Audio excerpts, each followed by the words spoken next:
Dando seguimento, então, pessoal, temos aí as fases de desenvolvimento da proteção jurídica do meio ambiente no Brasil. De acordo com a doutrina, nós temos três fases. Uma primeira chamada de individualista. Nessa fase, praticamente a doutrina não menciona proteção alguma. Cita apenas alguns casos aí de proteção com relação à exploração de alimentos, gêneros alimentícios, e a exemplo do pau-brasil, né, que há uma proibição de exportação disso pelo reino de Portugal. Então envolve de 1500 até mais ou menos 1950. A segunda fase que a doutrina traz para a gente é chamada de fragmentária. A própria expressão indica fragmentos de regras que tentam gerar proteção ao meio ambiente. Vai de 1950 até mais ou menos 1980. É uma preocupação esparsa com alguns aspectos relacionados com o meio ambiente.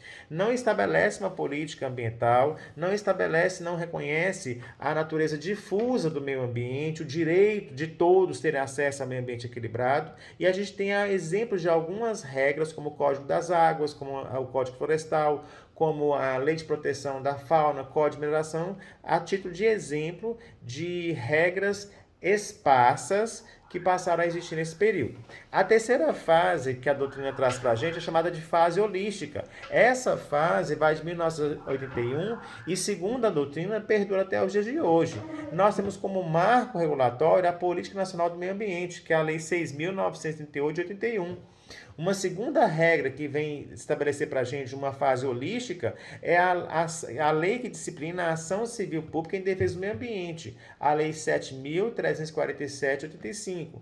Temos a própria Constituição Federal que apresenta, dentro de um capítulo 225, aspectos relacionados com a preservação ambiental, que a gente pode olhar combinado também com o artigo 170 da Constituição e outros artigos de lei de outros códigos, como, por exemplo, a CLT e outros mais. Tá? Código Penal, etc.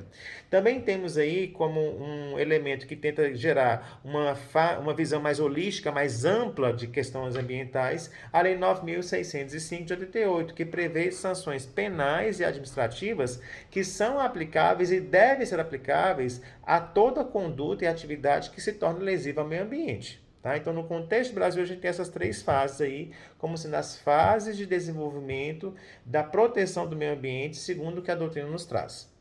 No próximo, a gente vai falar das proteções internacionais que passarão a surgir e que, de uma forma direta ou indireta, afetam e influenciam não só o Brasil, mas os outros países do mundo.